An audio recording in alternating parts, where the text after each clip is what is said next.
yeah, please tell us about yourself and your company Airbase.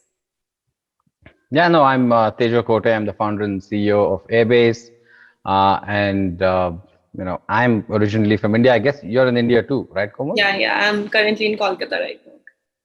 Got it. Yeah. So I grew up in Mysore, spent a long time in Bangalore, and I came to the US in 2009, and I've lived here since then. I've, been building companies. I came here to pursue my passion of, doing something of my own in terms of, entrepreneurship, and, had the chance to do that. Been very fortunate from that perspective. Airbase is my second company.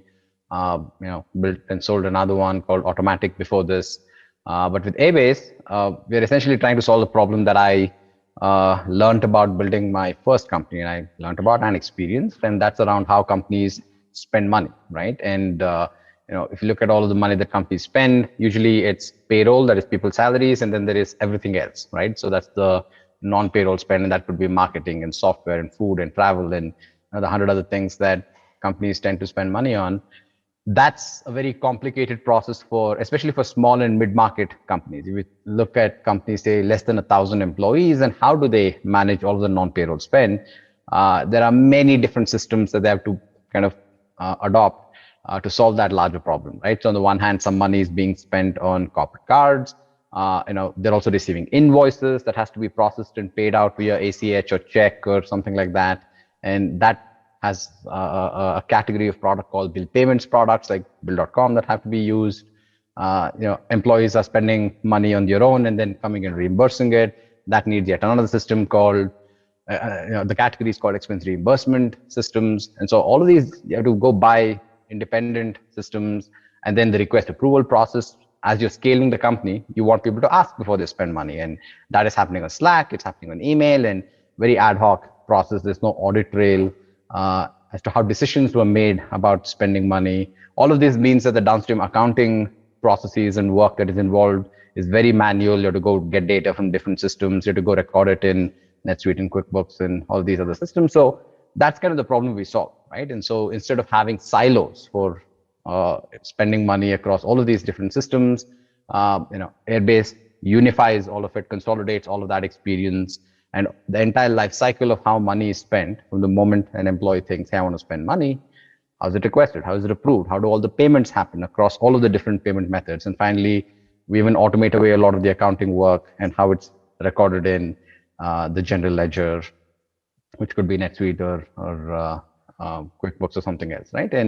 And so that's the essential problem that we solve, and that's a big shift that is happening in the market also, right? And this fragmented, siloed approach has been the norm for almost 20 years. And without going into all the details of why that shift is happening now, it is happening, and we have been kind of the pioneers of showing that, look, it could all happen in one platform, and we believe strongly that that will be the default expectation of the market over the coming years, right? And nobody will really prefer to have different point solutions. And so a very basic aspect of how companies operate, which is spending money, that's going to change in a big way over the coming years, and we're kind of at the forefront of that, right?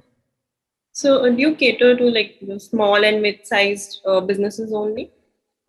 Yeah, so our target market is in that 50 to 1,000 employee segment, right? So that's kind of who we primarily focus on. Right.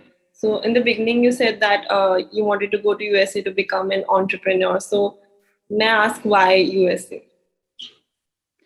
So look, back then, when I was kind of thinking about this, 2007, 2008, 2009, that time frame, there wasn't much of a startup ecosystem in India. Now there is a much more vibrant startup ecosystem, and the place to be, if you wanted to be a technology entrepreneur, was Silicon Valley. And in a lot of ways, it still is. And my motivation was to say that, okay, that's kind of a goal I've set for myself, I should probably go to the place where the resources are there, the ecosystem is there, the support ecosystem is present, and that's kind of how I made my way here. I came here as a student. I got my master's, studied for a couple of years, and then I got the chance to just go live my dream, I guess, right? But of course, things have evolved, things have changed in the Indian ecosystem. It's a lot more vibrant from that perspective right now. But that's how I initially found my way out here, right? The way I've always thought about it is that if I was an artist during the Renaissance, maybe I would have found my way to Florence or some other place where that was the center of that that way of doing things, right? And so yeah, that's why Silicon Valley, right? Right. So, how did this idea come into your mind to build this all-in-one spending platform? It's a problem I learned building I learned about building my previous company, and I didn't know much about finance and financial operations when I started my previous company. I'm an engineer by training. I'm a product person by training, but I was forced to learn, right? And as part of the journey of building the business, I learned a lot about financial operations. What do finance teams do? What is the monthly close? What do accountants do? And as part of that process, I realized that okay, this is just a very broken process. It was frustrating to me when I was building my previous company, but of course, I was building a totally different company, solving a different problem for a different set of customers. But I made a note of this pain point. I have this habit of just noting down things that are painful when I'm building a business, because that's potentially another business idea for some other day if I have the time to ever go pursue it. And this was one of them. And I set that aside. But then ultimately in 2017, when we sold, my previous company, I took a break. And then as I was thinking about what I was going to do next, this was the idea that I kept spending a lot of time on, and ultimately the ideas, speaking with lots of controllers and CFOs and VPs of finance. And I had a thesis about what the problem was and how you could solve it. But then I spent a lot of time speaking with people doing the job every day, and I walked away with the conviction that okay, this is a big enough problem that. And also, I was convinced that there is a shift happening in the market, or at least will happen, given improved infrastructure and things like that. And that's what convinced me that I could spend another 10 years of my life maybe building another company. Right? That's great. And like Airbase is a globally distributed company, and it's fully remote, I guess. So, what have been the challenges? Like, what difficulties you have faced, in terms of hiring or employee engagement, being a fully remote team?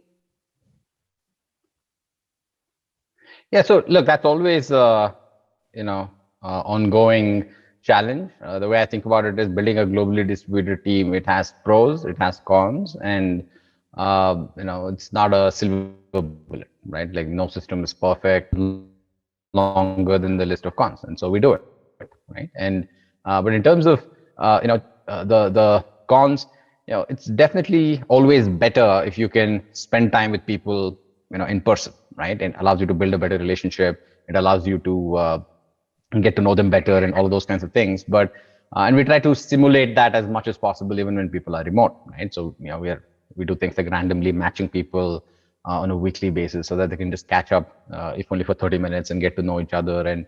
And there are many other things like that we do to kind of manufacture serendipity, if you will, because when you're in an office working together, serendipity happens. You just run into somebody, you have a conversation, and you go get lunch with somebody, and a conversation happens, and those sorts of things are harder to replicate when everybody is distributed and you're only getting on meetings with an agenda, and it's hard to kind of have those unplanned conversations and discussions where a lot of good things come out of them, right? And so we try to kind of create the environment and opportunities for those kinds of things to happen wherever possible. But look, ultimately, it's not perfect, right? It never is. But there are so many other pros to doing, the distributed team, the global team, in terms of access to talent and the ability to hire quickly and grow quickly, and just finding smart people anywhere in the world. And also, especially in a lot of our product development team is in India, right? And in places like Bangalore and Mumbai and places like that, a lot of people love the fact that they don't have to spend 2.5, 3 hours a day on the road. So they just get that time back, and quality of life improves dramatically for them. And so, especially for people with families, and right. And so there are like a lot of those kinds of benefits that attract people to come and work in that mode. And now we are a 100+ employee company now, and so far so good. And look, as you're scaling, something will break at every stage of growth, right? And the job is to just keep an eye on, okay, what is breaking, and then to react and to make sure that you're on top of those things, and you don't let because working in a globally distributed team with 10 people is very different than working in a globally distributed team with 100+ people, or it'll be different again when it's 300 people or 500 people. And so we just have to stay on top of the challenges that arise as the team grows and scales, and that's what we do, right? So while you were building and scaling Airbase, did you ever feel the need to have a co-founder by your side? Not this time. Look, ultimately, this is what I tell a lot of other founders who have asked me this question is, the decision to have a co-founder, it's not like an obvious one. It should be driven by, logical thinking. And in my mind, it was simply, almost always it has to be driven by a separation of duties and dividing and conquering, because one person doesn't bring all the necessary skills needed to get the company going. With my previous company, for example, I had a co-founder because he brought specific expertise in technology that we were taking to market and developing, and which I didn't have those skills, right? And so he was the expert in one area. I was, bringing expertise in other areas, and it was a good team and combination that ultimately allowed us to succeed. But with Airbase, my question simply was, all of the things that we need to do in the early days, given the nature of the business, do I need somebody else to come help me do it, right? And so, when it came to product development or understanding the customer's pain point, or when it came to actually selling to customers, getting those initial customers before I hired a more professional sales team, I didn't feel like I needed somebody else to help with any of those things, right? And I felt like, this was something that I could just go and get it done myself. And so that's what I did, right? And again, no regrets, and it's all worked out well. And of course, I brought on high quality people in the early days as those early employees, and that's all worked out really well so far. And that's the model that's worked for us. And yeah, so that's something that everybody should think about, right? And think about it logically. It's not kind of a foregone conclusion that you have to have co-founders when you start a company. It's not really necessary, right? Right. Yeah, like still many entrepreneurs think hard about this because there's this view that if you have more than one founder, then investors feel more confident in investing in your company. I read that somewhere. Yeah. So yeah, there's a whole debate around this. I guess it depends. Yeah, look, person to person. You're right, and yes, it's a person to person thing, and it's also I had kind of this unfair advantage that I'd built a company, I'd exited a company, and so that was not really a concern with investors because I had shown that I know how to execute and all of that, right? And so yes, I won't say that this is the right answer for everybody, right? And also I know that some people prefer to have a co-founder, especially if you're a first-time founder. You haven't been through the ups and the downs and in the emotional ups and the downs.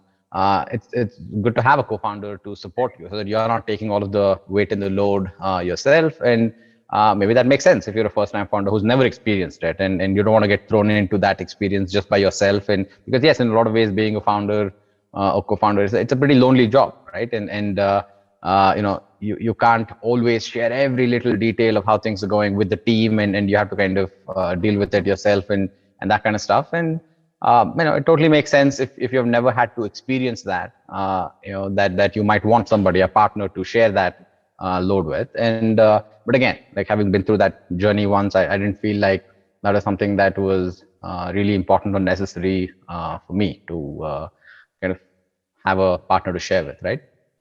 Right. Yeah. So coming back to Airbase, I want to ask, what's your competitive landscape like, and how do you distinguish yourself from your competitors? Like, what is your USP?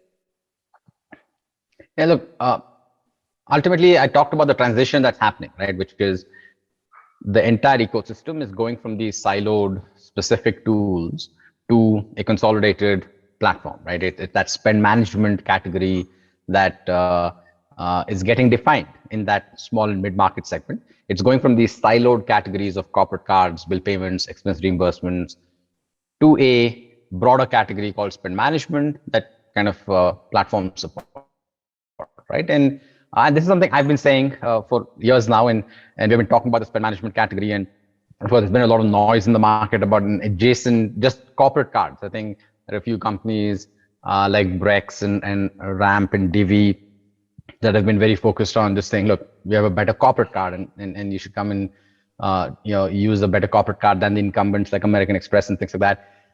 A bunch of them have raised large amounts of money focused on the corporate card segment. So there's been a little bit of noise over there, but over the last 3 to 6 months, all of them are also seeing that okay, like spend management is a long-term opportunity here, and that category is getting a lot more attention. And a big kind of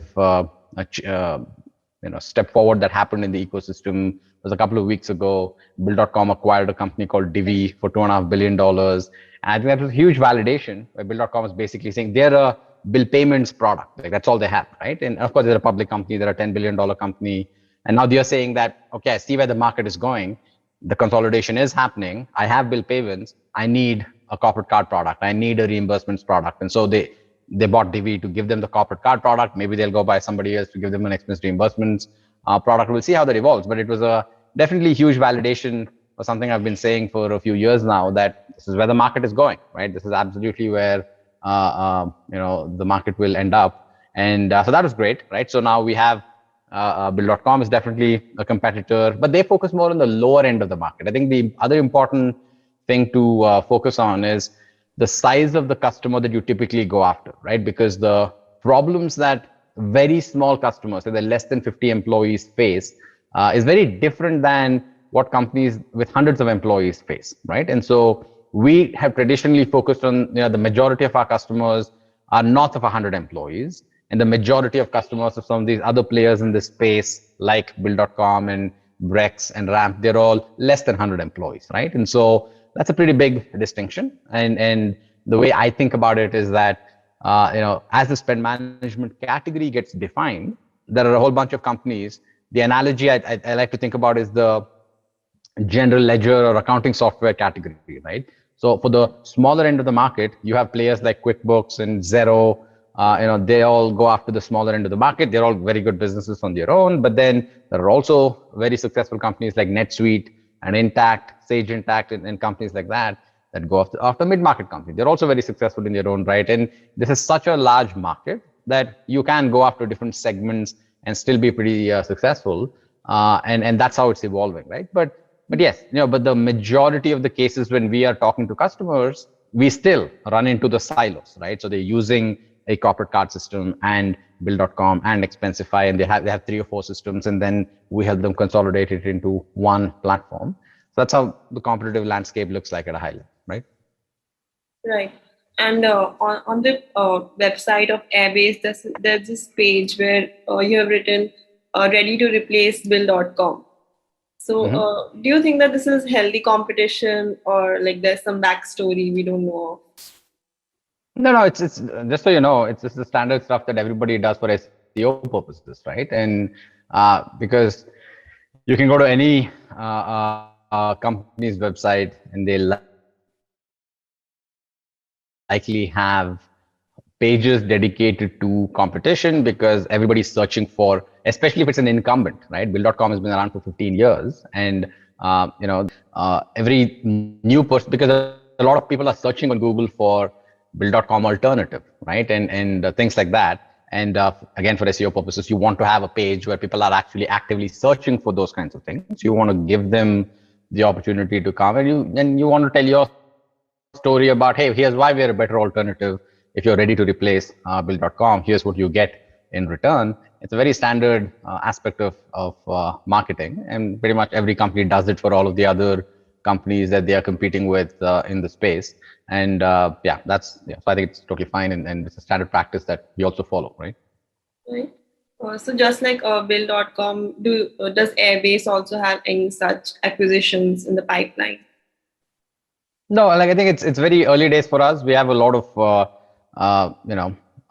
work to do in terms of building out into the product roadmap and continue to grow our customer base. And we don't feel the need, a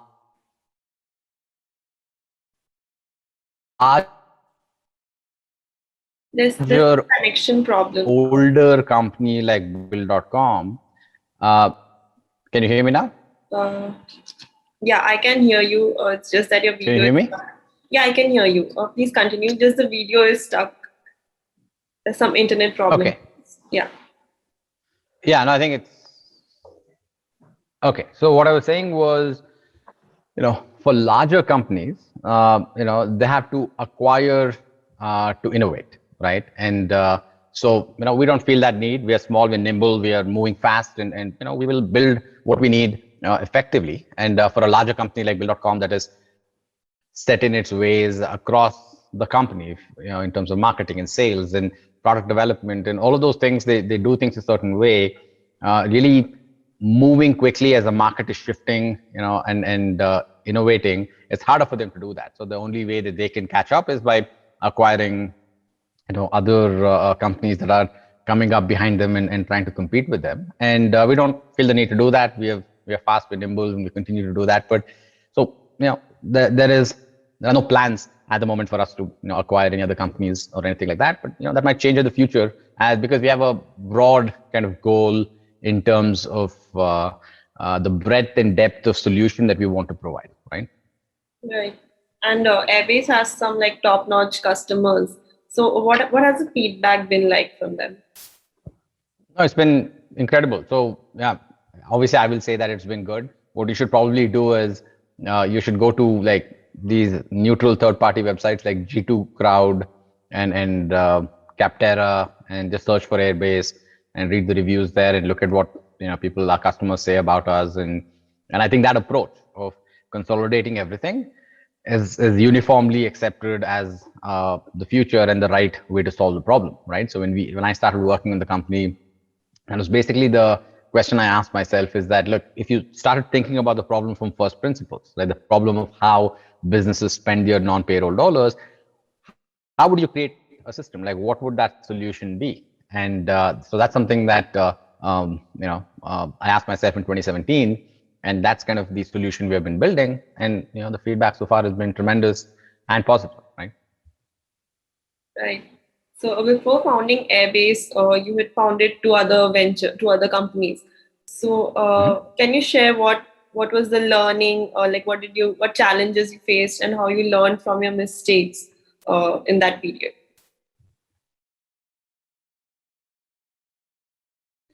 Okay, Komal, we need another 2 hours for me to talk about all the mistakes and what I learned from them. There are lots of lessons in every area of company building, right? So hiring and building teams, culture, values, and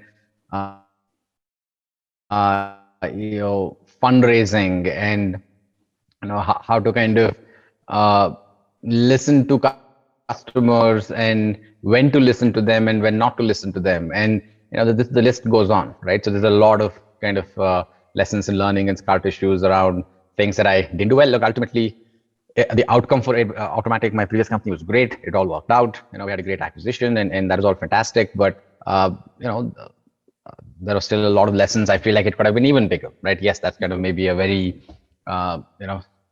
Silicon Valley first world problem to say that you're not happy with the outcome. It's not like I'm not happy, but I feel like it could have been a lot bigger if I hadn't made some of those mistakes and learned some of those lessons that I'm now trying to kind of avoid with Airbase, right? I definitely like to think that I've gotten a little better at maybe looking around the corner and seeing some of these issues before they even happen, right? And so that's been the good experience, and I think Airbase has kind of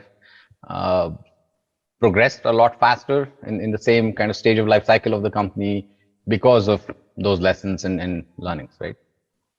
So what's next for Airbase? Like, what's in the pipeline? So again, our vision has always been to consolidate and bring every non-payroll dollar to the platform, right? So there is the breadth of it in all of the different products that I talked about. Then there is the depth of it, and we keep going after that. And for us, a lot of what we build, most of what we build, is just we talk to customers, right? So it has to come from customers. Like more than 90% of our product roadmap is driven by customers and what they tell us are the problems and they are facing on a day-to-day basis. And our roadmap gets defined based on that, right? And so we consider the accounting and finance people to be our primary customers, and we try to deeply understand what problems they face on a day-to-day basis, and we continue to go solve those, right? And I think that's a big opportunity. Like I said, every business spends money, so we continue to build for them. That's amazing, and all the best for all your future goals and all your future endeavors. No, thank you, Komal. Thank you for doing this, and I enjoyed chatting with you. All right. Same here. Thank you so much for your time. All right.